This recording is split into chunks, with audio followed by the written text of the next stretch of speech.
Aku guru orang mana ni? Nak guru ngai tu wara bani ni. Orang sira. Ayo, dah sih tentang. Mayam kurum jari. Satra kai, kurum jari. Ngasi, wajah aku ini. Laijing Ningthou Govt Junior School sida, aku ngasi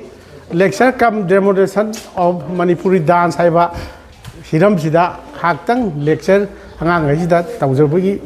ayam pibi yurta oja kai harau yamna thagasari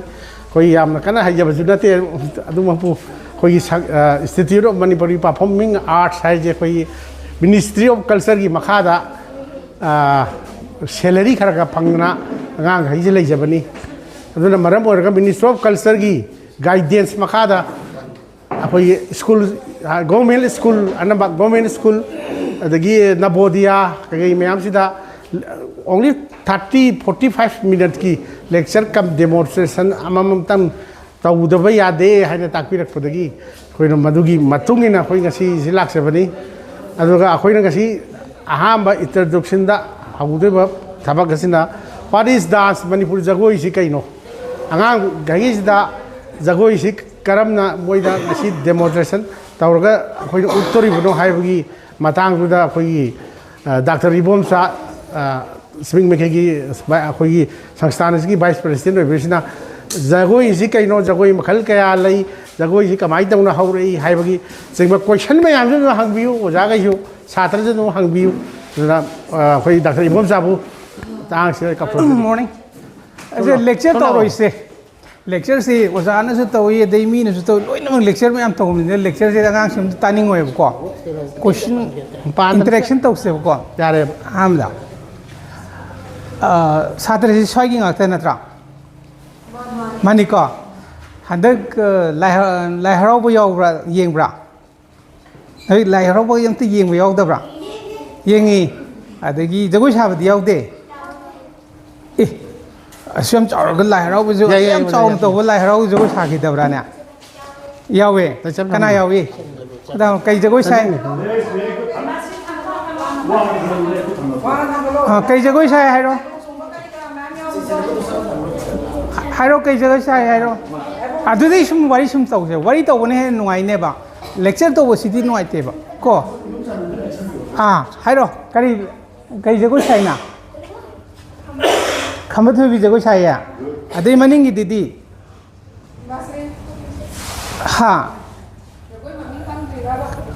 oh, oke, fine, ada jago, ada ni, aku ini nih jago haraga, kamu bi jago saya nangko, aku seriously yang anak kanu tahu siapa, wari tahu siapa ko, kamu bi jago saya, ada ozana kari hain takpia, jago idang takpi bra, aduga sini haina hai bra. Jagoi dang takpi, ojana tay kaim takpi dia. So good. Sini aku ini problem sih. Angang tambi macam dah takpi macam dah. South India dah cakap lagi South India kita tal lagi kali lagi macam kenapa se, loi nama se. Angang bisa pingai lagi takpi ya buko. Ada aku sih tadi. Jagoi saw hai raga jagoi sah ne ba. Classical loi ke oyu, folk loi ke loi tahu ne ba. Koi Thai citra harai nam leram dai ko keset thado ga jagoi sabado adu de loina lei ba khoi se adu gi ne makta ne khoi se tanga si lai se kari gi no haida jagoi am tamba khoi gi khoi jagoi se kari no karai de gi haurak ke kai do ge habado adu me am ni horen na che sing na jagoi sara ga ne ko tak da bo ja lei ri ba ko jagoi gi matang da khang bo ja jagoi gi Aidi jagoi saban nate ba jago oja sun nate ba ko aidi chumna jagoi yeng badani yeng bagi hai badani ko yeng yam hai jaba yeng yam hai sidane asoi yam puthor bagi da mutta oja sing na su yam chawe ba ko adi yeng bai bi su phat darkar oya ba ko nakoi se thaban jong bai makhon di tabra maram rakta chongning ko yaubra chongning ko chong su yaubako natra instinctively nangonda alon feel tawrakta thaban chongning bagya natra aduni that is culture akhoi gi ne Manipuri maitei gi culture herdi du foreign kanoda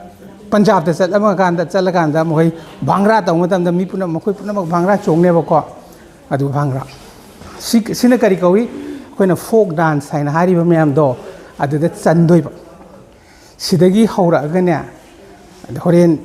grammar English grammar ka tamai dana koina English lon dang lan dana ba adu grammar ka tam adu maina ne hayeng codified origin koi da kano pira kan horen classical kan la kanda akoi Manipur da phawis na kari no classical dance international phawi dana ko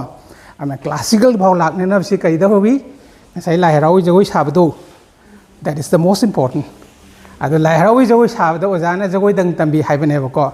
jagoi se kamai na horai kai do rai kamai kano to rai no haibu di takpi da bane ko madugi do tak na bai da mutane ba oja sing si lai se adugi khangna do interaction so oja sing chuni ko oja sing chu angang sing da harin kai gumam takpi ba matam da akoi gi sibu koina kari ka wi academic input ama darkar oiwa akoi se da jagoi saba sabi sing se mapan da tho kanda oren mina question hanga kanda background du yahodrabani na jagoi sawana jagoi da dang saraga sum lakbani na ade diploma fangi adu guru mi makha da ni adu ni na sum tawraga leigibani na hayi mu keno da di ngasai gi mi gi higher level the international level la kan da di akoi se tak ngam de hayo ngam de ko kari na karai de hor ino kai do ino hai me am do ana hojik oja sing na to wi do isi jagoi se karai de hor ino nawai kari gumba kanda mina kano ma tawra kan isai yam sa kanda sum khonga thining dro thining ko jagoi si karai de hor e hain haira kanda dine ko stone spirit hai ne gi nungi matam gi wari na khoi tarab na tro sa ka ta laga kano nung na ka kano to me am do ko adu tai ko adu gi stone spirit study kai doi cha na na ba se kai doi phau ka tharam de ko hana adai phau tha da na sa ta laga kano to raga khoi chatli dana ko na sa ji pure dana adu gi mayam se community mayam se harau mi mayam se harau re sa sa doram ne na adu gi di amana chongani aman ukong guma da ko thilani adu gi chong ba kano singdo adu ni hain longne ba jagoi na horak ka doi se horen phau ga thaba horakpagi cultivation na tamda akhoi insinologic phau thadringai gi jagoi phau lokpagi jagoi to simyam se matang la ga ne ko horen akhoi na folk sigi kano se kan dagi horaga folk dance na kitang agi punglon ka se pai ga ko punglon di ma tung ne ka sara dei ne ko adu dadi pot siam na kano tawdri yam loosely sani kano tawri ko horen amu classical ka la aganda di punglon ka se on lusala ani atra adagi na hoi tamda ya da pot mayam tamani jagoi da natana isai su tamadoni adagi punglon du song tamdoi ni jagoi sawa da madu mayam de ne khoi gi step kana step se ko asagi sa tan ba gi chong bu da gi horaga kano hobusida classical si ni kawi khoi dance ki evolution ko dance krai de horake ha di asagi sa ta lo ga chong du de hor e na khoi no kan hai ne ba ko aduni horen oja sing da na khoi na lai tak pi khoi na oja sing na lai tak lak pu matam da su para si phau hai na ha ra para khadang phawa na ta ba ko para du da yaw ri ba kano do hek khangna bu cha khra ba adai de hai ayo ra lai dana admai na jagoi da su yam lai na bai da makta ngasi to doi si kari no aha mani introduction ni jagoi hana sani aduga oja si da laini horen jagoi saba mayam do oja sing ne oja sing si da ne oja sing su ko adum hang bi ga da wa ade oja jagoi gi oja na ngasagi interaction do demonstration di hana tawraga interaction di ojaga mu tawmina sebako yamna tension lasi ibem sing lao jagoi gi kana tawnaba adagi ojaga kana tawraga lasi aduga loira kanda minute tara muktang di interact tawmina seba adugi interaction do yaudragadi khoina laibagi khoina lakbagi pandam do adu kana tawra roibo ko ada sina kari jagoi no si kai do no mayam hangning ba mayam do adum kana tawraga oja na kana tawni jagoi hana tawrasi adu ko na interaction tawse thank you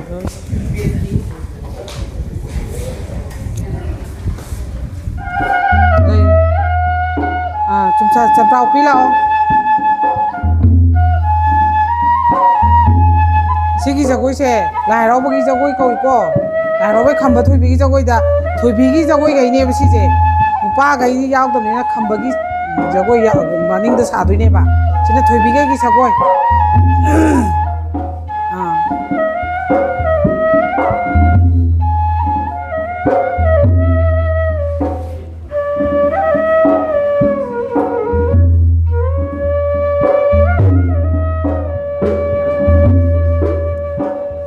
Lai de bidan daro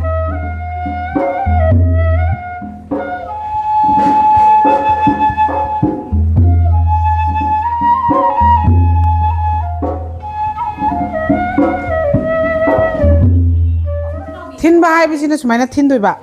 aduga thangdok pai ji sumaina left nan hau doi ni ko left na thin ba horaga sumaina pyar pyar saklan doi ba pyar pyar sumaina oi yet oi yet oi yet mana pyar pyar saklan doi ni khong je mana ado oi na hau doi ba hau ji ko 1 2 3 4 oi pung nhau là cản đã giả đây riêng không chuẩn mê chuẩn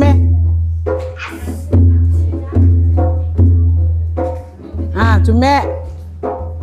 hayu oi yet oi không thôn là thính cái đó bạn không ninh là tê tu mà na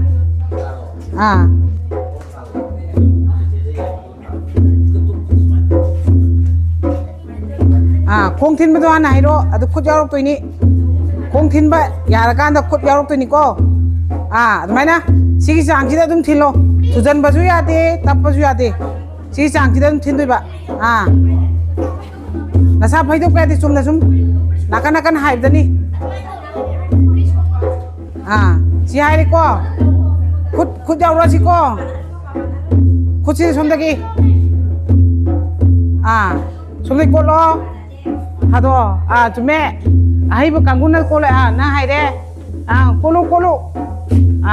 adu ni jagoi ye tamna thujala ku ya de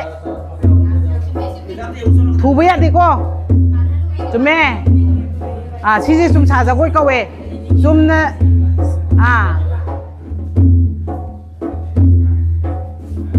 nupa khaya drabo si sum sa jagoi ka ko khut hai di di bây giờ sa ba hai di jagoi sa ba jam hai di chume kolo kolo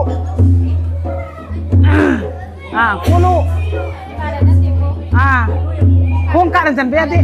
mamang da thamu khong ama du gi mana ka dum thi doi ba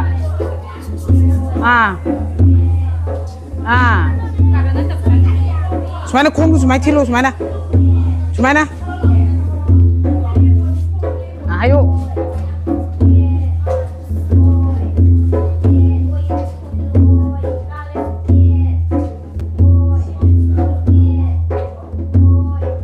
Salma mui khong thang ka lalo thin bai ta di Salma khong thang ka lalo thin bai ta di thangar ba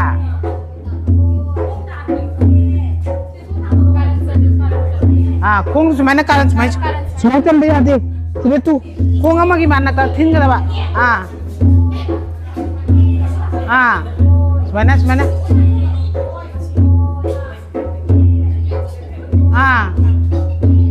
Lui thaban chung có đi hay rằng mà đi ta.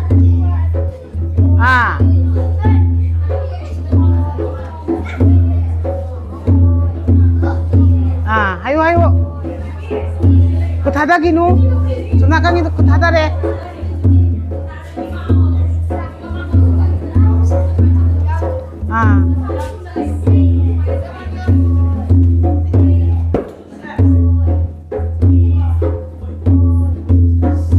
Kolo.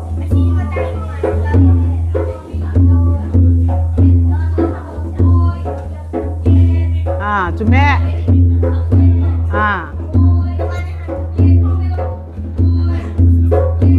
Si cuma saja kau iko,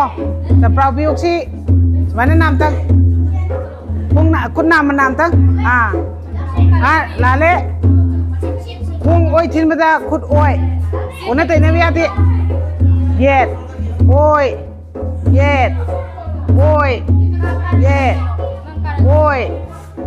cuma lo, oi, nate,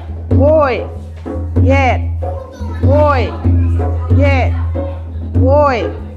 kutu lale, oi, ay gimana lo, kutu, cuma, cuma na, kung oi tin benda kut oi na kut kata ba, tin benda ye na, cuma, kolo.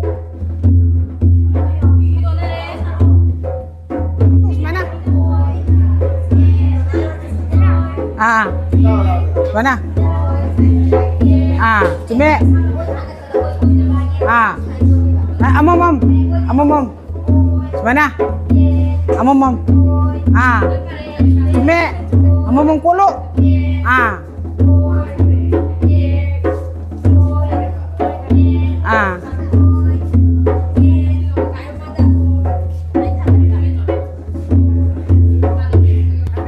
Mana tre? Oi,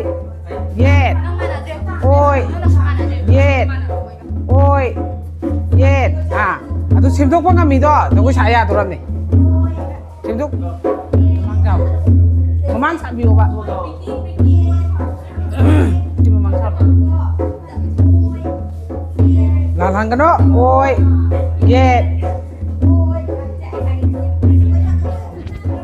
cuma.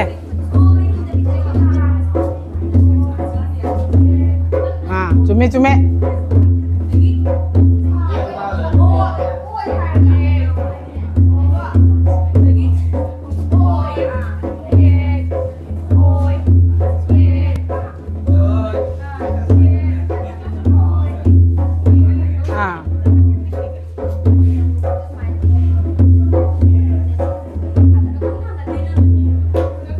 Aduh nada ko sa lesi dang thang duro.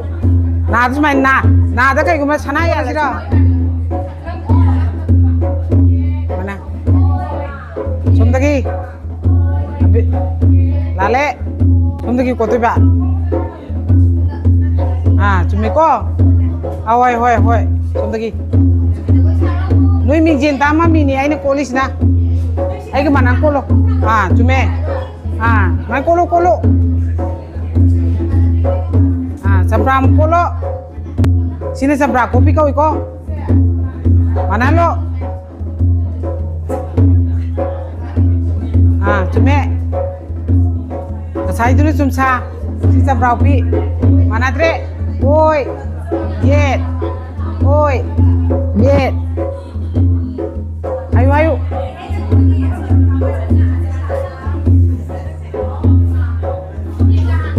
Kolo.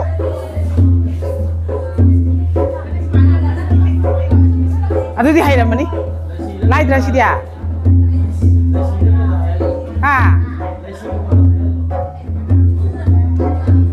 Kayak hairan mana? Oh.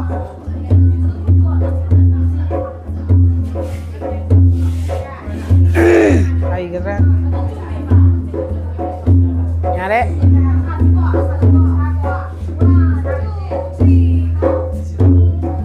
Ayo. Pigi oi na toro kas mana?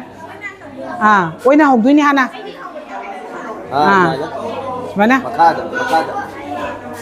Hayo. พุ่นพุ่นนั่นสมัยเราชั้นมีโนสมัยนั้นลาโอนั่นสมัยเราชั้นโลลาโอนั่นสมัยกอกดรามีลาโอกอกสมัยกอกดราสมัยนั้นลาโอกอกชาลุอิชาตะกอกชาลุอะดูให้ละตัวนี้อะดูได้ละตัวนี้ลาโอกอกละกะให้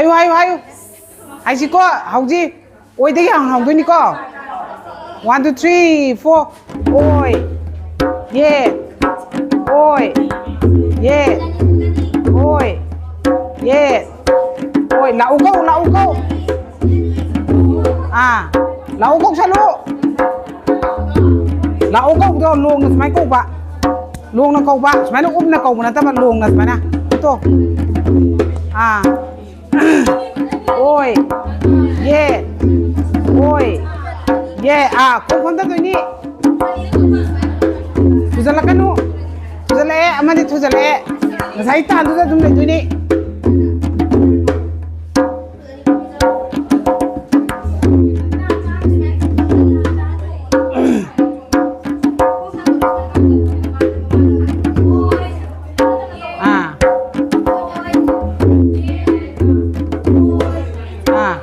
สุเม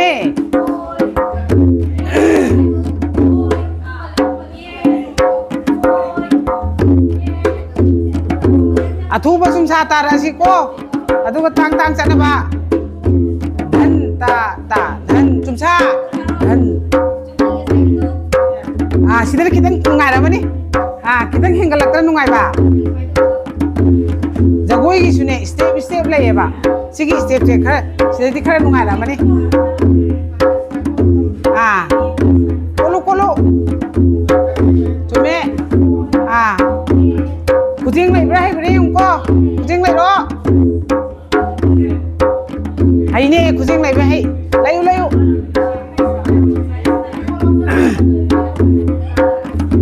khong di soi ba ya te kucing lai bra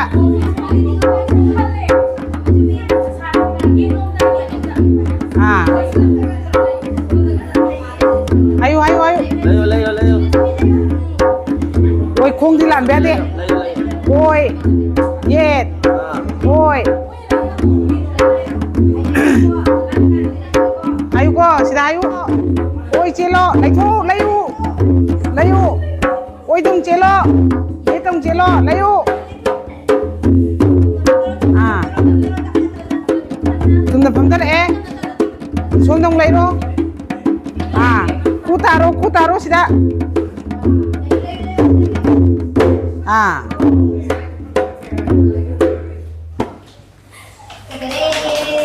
Satria hum mari nakoi mari yam phadam sai yam thuna hi nakoi si yam thuna kaino tori si kai gino akoi na ne mi international convention kain lebeda agi lamda chatpa mayam se chatpa matam da ne jagoi maite manipuri jagoi kitang thiu haibe ne ko makhong na ma makhut na ma sum tau lai ne ba ko nimitari ni tam ba nimitari ni da thok te ba aduna hoi hoji ngakang tambada thoi sikari gino khamra akhoi gi di akhoi isa dane lu da tong da chattana la ai nga sai habdo thaban gi makhon ta ba da thaban chung bra hang bado aduna ne ojana amtang tak ba da ne na hoi da ne polong tarai do kai gino khamra si dane akhoi gi maitei gi manipuri culture Manipur art and culture hai si Manipuri akhoi da ne yum da ne po kano da ne isa da yaura ba po ne ba ko aduna sidai sa kitang hena tamsalaga ne hairaga ti kano tawra di ne ko ayeng hita jagoi sa ba hi ne ba ko aduna yam seriously low yam phajai aina haris ni hojik na hatang anin khadang tawada ta ba do nimitari ni tawada ta do mayam do khene ne ba ko akhoi na muka hak saruba matam da kitang wan ne ba ko adumaina la khoi gi tungzelo nakuram dro thank you all of you oja sing su yam jare the mayam health of you stay ko the sing yaraga di angang sing de su sigumba class si barakta at least the once a week kumba de ne ko ani kano to si hana interest lai raga lai bi raga di adum koi dum angang sing la Mandi. kana tok jesinu sip handak very recently TZ higher secondary da class regular my optional subject ta Manipuri jagoi handak ta TZ gi half krabani adumaina hojikti kano gi education policy kano gi 2020 gi matungina co-curricular activities sida isda 50% oirakadoi handa angang sing sina class 10 karakpa matam dadina moina like tam doi siga sig activities siga almost 50-50 gi type kano la ado ne ana suguma macha macha mayam se stegi angang sing diktam foundation je leja horagadi hayeng chauna tam kano amada tam ninga akanda institute ram tam ninga akanda foundation yaurabanina yam angang yam kanani oja hoina interest leibiragadi we are ever ready to help you out. Thank you all.